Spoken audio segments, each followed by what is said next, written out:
அது ஒரு அழகான மாலை நேரம். அப்போ ரேணுவும் ஜோவும் பேசிட்டு இருந்தாங்க. இந்த நண்பியே நண்பியே. வணக்கமுங்க ஃப்ரெண்ட்ஸ். ரேணு, இன்னைக்கு எப்படி போச்சு ஸ்கூலு? நான் இல்லாம ரொம்ப சோகமா இருந்திருக்குமே. நான் இருந்தேன்னா தான் ஜாலியா கலகலன்னு இருக்கும். டைம் போறதும் தெரியாது. ஆமா, இன்னைக்கு நீ ஏன் வரல ஜோ? நீ இல்லாம நிம்மதியா போச்சு கிளாஸ் எல்லாம். பொய் சொல்லாத ஃப்ரெண்ட். நான் இல்லாம உங்களுக்கெல்லாம் ரொம்ப போர் அடிச்சு இருந்திருக்கும்.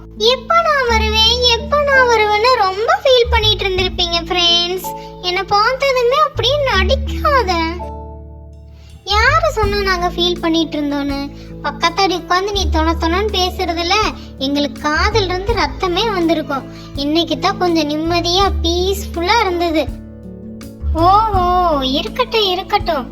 ஆமா, எங்க அந்த மாயா? ஆளவே காணோம். அவளும் தானே விளையாடுறதுக்கு வருவா. அவ ஹோம்ஒர்க் இன்னும் முடிக்கல, முடிச்சது விளையாடுறதுக்கு வருவா. ஃப்ரெண்ட், இன்னைக்கு லீவு போட்டுட்டு வீட்டுல இருந்தப்போ சும்மாவே இருக்கிறேன்னு நிறைய மொக்க ஜோக்கெல்லாம் யோசிச்சு வச்சிருக்க ஃப்ரெண்ட். அதெல்லாம் உங்கள்கிட்ட இப்ப கேட்கட்டுமா? வேணான்னு சொன்னா விடவா போற? கேளு. ஒருத்தன் வேகமா போய் ஒரு வீட்டோட கதவை வேகமா தட்டிட்டே இருந்தானா. ஏன் வேகமா கதவை தட்டினானா? ஏன் ஒருவேளை அங்க பிரச்சனையா இருந்திருக்குமா? இல்லைன்னா உனக்கு பாத்ரூம் ஏன வந்திருக்கும். கரெக்டான ஆன்சர் பண்ணிட்டனல்ல. ஐயோ தப்பு ஃப்ரெண்ட். ஏன்னா அங்க காலிங் பெல் இல்ல, அதனால தான் அவன் கதவை தட்டிட்டு இருந்திருக்கான்.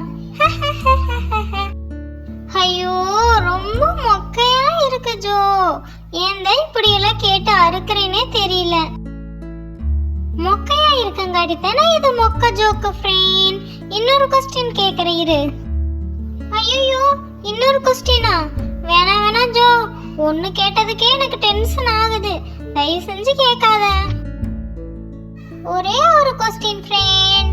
இதுக்கு மட்டும் நீ கரெக்ட்டா ஆன்சர் பண்ணிட்டீனா உனக்கு நான் சாக்லேட் வாங்கி தரேன். இல்லைன்னா நீ எனக்கு சாக்லேட் வாங்கி கொடு, சரியா? சாக்லேட்டா? அப்போ ஓகே ஜோ, கண்டிப்பா நான் கரெக்ட்டா கண்டுபிடிச்சிருவேன். சரி ஃப்ரெண்ட், அதையும் பார்க்கலாம். இப்போ நான் ரெண்டாவது क्वेश्चन கேக்குறேன். இதுக்கு மட்டும் நீ கரெக்ட்டா ஆன்சர் பண்ணிட்டீனா உனக்கு நான் சாக்லேட் வாங்கி தரேன் ஃப்ரெண்ட். கொக்கு எப்போ ஒத்த கால்ல நிக்கும்?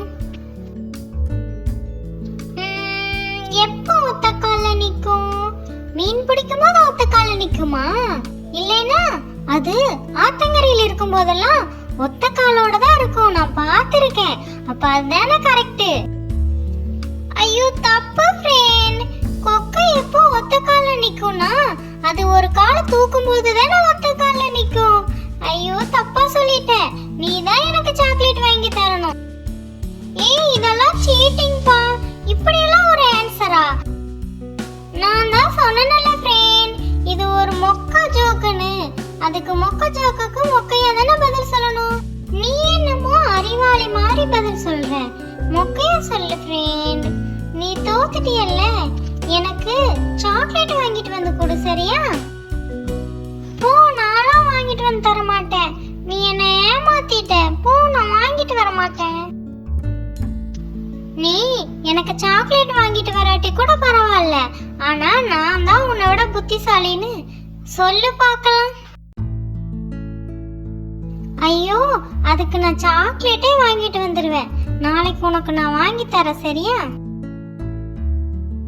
இந்த மாதிரி உங்களுக்கு மொக்க ஜோக் சொல்லியா இருக்கிற ஃப்ரெண்டோட நேமை கமெண்ட் பாக்ஸ்ல சொல்லுங்க.